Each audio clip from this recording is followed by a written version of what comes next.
constatons une augmentation des avis de recherche d'enfants disparus, particulièrement en cette période de vacances. Plusieurs raisons peuvent expliquer cette situation. Heureusement, la plupart de ces enfants sont retrouvés selon les médias. Le Mali pleure la disparition de Toumani Diabaté, maître de la Kora et icône de la musique malienne. Lors de ses obsèques, des milliers de personnes se sont rassemblées pour rendre un dernier hommage à cet artiste exceptionnel dont l'influence a transcendé les frontières nationales. Ravi de vous retrouver, mesdames et messieurs, bonsoir et bienvenue dans cette édition. La réalisation du nouveau bloc de la maternité de Wenzambourou, situé dans la commune rurale du Mondé, a coûté plus de 80 millions de francs CFA, un projet entièrement financé par le comité de gestion du centre de santé de la dite communauté. Le bâtiment comprend 8 salles spécialement conçues pour améliorer la prise en charge des patients. Cette initiative vise à offrir de meilleures conditions de soins aux femmes enceintes et leurs bébés dans cette localité. Sabine Keita. Cette inauguration du nouveau bloc de maternité du CSCOM de Wenzandougou, accompagnée de la rénovation du laboratoire et de l'installation d'un fourrage, a coûté plus de 80 millions de francs CFA au comité de gestion de la structure. Ainsi, le CSCOM de Wenzandougou dispose désormais de tous les équipements nécessaires pour une prise en charge efficace des patientes. L'infrastructure qui était là ne répondait pas à l'attente. Maintenant, il fallait vraiment songer à construire une infrastructure vraiment qui peut accueillir la population et rendre facile les accouchements. On est fiers d'avoir ce bloc qui est l'œuvre de tout un personnel et du comité de gestion. Le bloc de maternité, c'est pour les CPN et pour l'accouchement. Vraiment, j'invite la population de Wenzandougou et environnant vraiment de venir faire les CPN et de venir accoucher. Le nouveau bloc comprend une salle d'accouchement, un bureau pour le directeur technique, un bureau pour la sage-femme, une salle de garde, un laboratoire d'analyse, entre autres. Nous sommes vraiment contents d'avoir ces nouveaux blocs de maternité ici à Wenzandougou. On est reconnaissant envers nos médecins et notre comité de gestion. La réalisation de ces joyaux. Et je profite de votre micro pour dire aux femmes de fréquenter les centres pour leur prise en charge prénatale. Le maire de Wenzandougou a également exprimé sa joie pour la construction de ce nouveau bloc, tout en saluant les efforts du comité de gestion pour cette réalisation. Nous sommes satisfaits de la gestion que fait le comité de gestion de l'ASACO de Wenzandougou. Ces fonds propres, ils sont parvenus à investir un montant de 80 millions. Pour nous donner une maternité flambant neuve. C'est à saluer et ça nous donne l'espoir que la commune de Mandé est en avance. Pour la commune rurale du Mandé, ce joyau architectural améliorera significativement l'accès aux soins de la population. Depuis quelque temps, nous constatons une augmentation significative des avis de recherche d'enfants disparus, particulièrement en cette période de vacances. Plusieurs raisons peuvent expliquer cette situation, notamment l'absence de surveillance parentale, les sorties non autorisées ou encore des enlèvements. Heureusement, la plupart de ces enfants sont retrouvés, comme affirment les médias qui relaient ces informations. Reportage Awa Sidibé et Amadou Loubekouni. Pendant les vacances, les enfants profitent des jeux et des divertissements. Il arrive parfois qu'ils jouent dans la rue sans surveillance. Malheureusement, ils se retrouvent souvent dans des endroits peu familiers et s'égarent. En cette période de vacances, de nombreux avis de recherche d'enfants sont diffusés, une situation inquiétante pour les parents.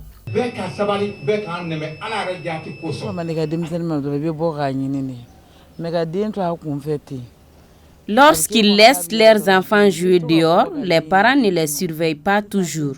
Pour ma part, ayant de nombreux petits-enfants, je sors régulièrement pour vérifier où ils se trouvent et ce qu'ils font.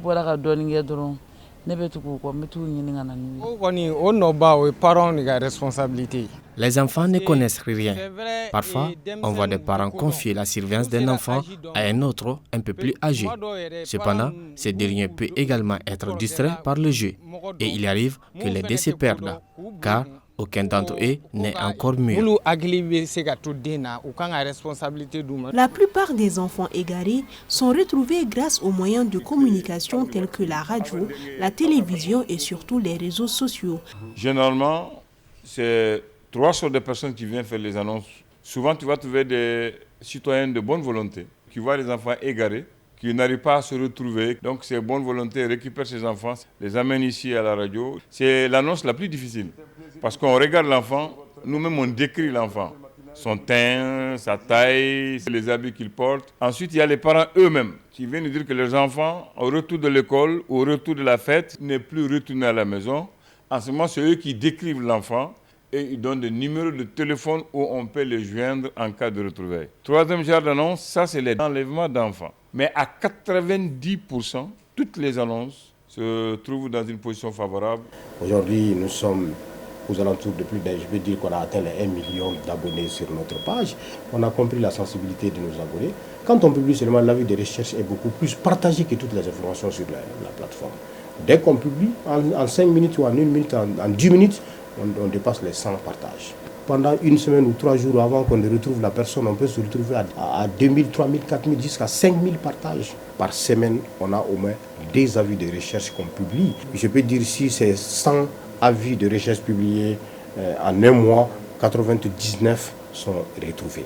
Souleymane Koulibaly, chef de quartier de Sans-Fil en commune 2 du district de Bamako, explique que lorsque des enfants sont portés disparus, les parents se dirigent vers lui. Aussi, quand des enfants sont retrouvés, ils sont amenés généralement chez les chefs de quartier. Si un enfant est égaré au niveau du quartier Sans-Fil, les différents chefs de famille de la population, ça va vers moi.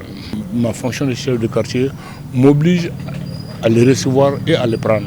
Après avoir rempli les différentes formalités, notamment nom et prénom, l'âge, la taille, je m'adresse à la coordination des chefs de quartier de la commune 2. Je téléphone à ces différents chefs de quartier pour les informer comme quoi il y a un enfant égaré. Chez moi, un enfant égaré, souvent, ça peut aller jusqu'au-delà de 2 semaines, 15 jours. Nos interlocuteurs appellent à la vigilance de tout un chacun afin de protéger ces jeunes enfants car beaucoup d'entre eux ne sont jamais retrouvés. La jeunesse de la Ligue malienne des imams et érudits pour la solidarité islamique de Banakabourou en commune 6 du district de Bamako a organisé ce samedi une journée de salubrité au marché de Banakabourou. Cette initiative vise à rendre leur environnement propre et sain. Nous retrouvons Awa Sidibi. Assainir leur marché afin de permettre aux riverains de fréquenter un endroit propre, tel est l'objectif des jeunes de l'Imama du quartier de Banakabougou en commune 6 du district de Bamako. Ils étaient nombreux à sortir, soutenus par la mairie pour cette action d'assainissement. Ce qui nous a motivés, c'est juste vraiment, nous aimons trop notre quartier et nous voulons aussi vraiment que la propreté soit saine de notre quartier et que vraiment la santé aussi soit vraiment de notre côté et qu'on puisse au moins éviter beaucoup de maladies. Donc la moitié de l'islam, le prophète a dit ça c'est la propreté. Donc raison pour laquelle tout musulman doit être propre. Donc nous comptons beaucoup aussi pour la bonne foi de la population et pour nous aider au moins à aller de l'avant. On a commencé tout ensemble. La mairie a mis des dispositions, la benne, en même temps une chargeuse, en donnant ça à notre disposition pour toute la journée d'aujourd'hui. J'ai dit à la population de Banakabougou, Faladje, c'est un marché qui appartient à Oudi, donc vraiment on n'a qu'à faire tout pour assainir ces marchés. En cette saison pluvieuse, cette journée de salubrité permettra aux eaux de pluie de s'écouler sans encombre. Elle est vivement saluée par les bénéficiaires. Jeunes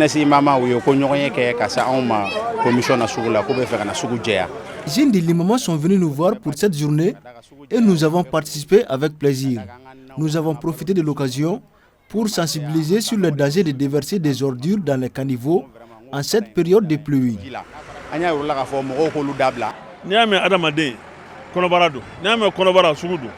Nous saluons cette initiative car c'est au marché que nous nous approvisionnons en condiments. Quand cet endroit n'est pas propre, il peut être une source de maladies. Courage à ces jeunes. Les jeunes de l'Imama de Banakabougou entendent multiplier ces activités qui est à sa première édition. Ultime hommage au maître de la Kora décédé hier.